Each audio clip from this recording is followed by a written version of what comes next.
In the last 24 hours, history changed.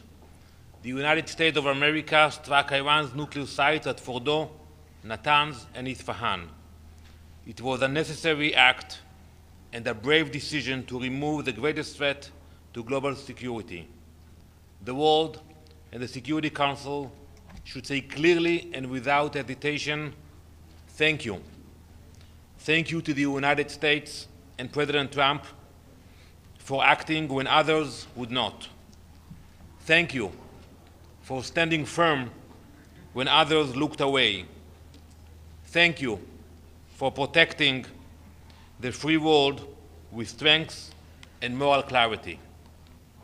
The Council will soon meet. I have no doubt that some will denounce the United States. Some will continue to condemn Israel.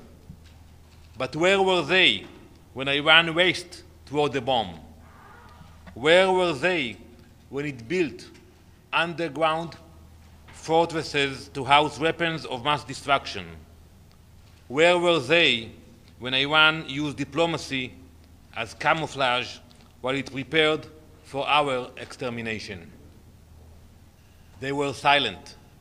They were complicit. They were afraid.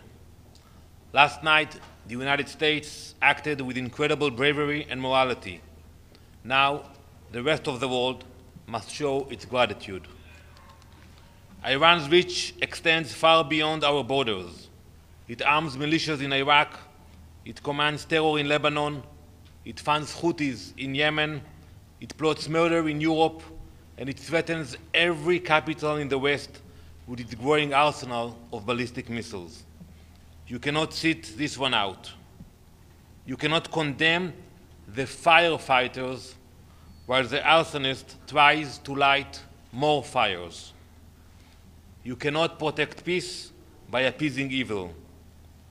To the Iranian regime, understand this: any further attacks against our civilians will be met with overpowering righteous force.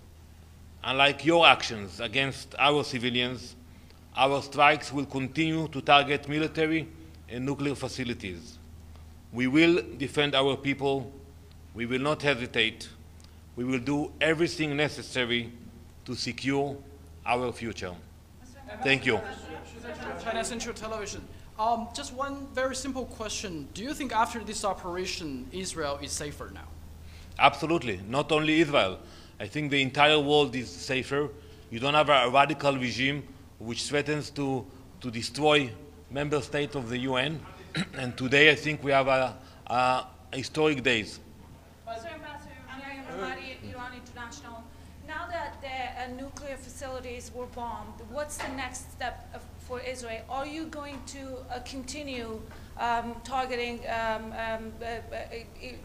Islamic Republic inside Iran? And also, is there a regime change in the plan for Israel? Is Khamenei personally a target for Israel?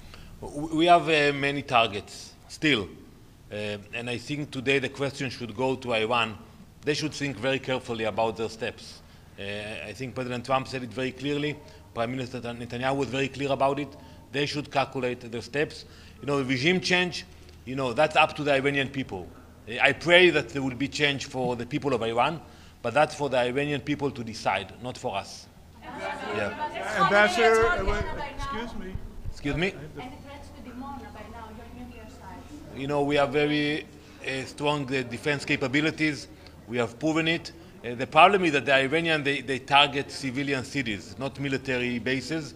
Unfortunately, we have casualties. Ambassador, what is your response to Secretary General Guterres, who issued a statement last night saying that he was, quote, alarmed by the U.S.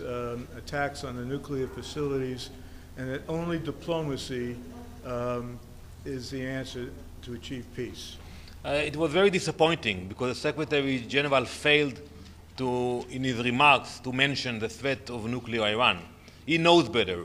He knows that diplomacy has failed for the last decades, and he should thank the U.S. for bringing stability and bringing peace through power. Please. When did the United States tell Israel that it was going to go ahead with this bombing? And given that one of your stated aims has been to destroy the nuclear program, has enough damage now been done that Israel will stop its strikes on Iran? So, we have very close coordination with the United States throughout the last few days, before the attack, during the attack, and after the attack, and it will continue to be the same way. I think still it's early to assess the attack, but we can tell you one thing, the capability of the United States are the strongest one that you can find around the world, especially if you compare it to Israel's one.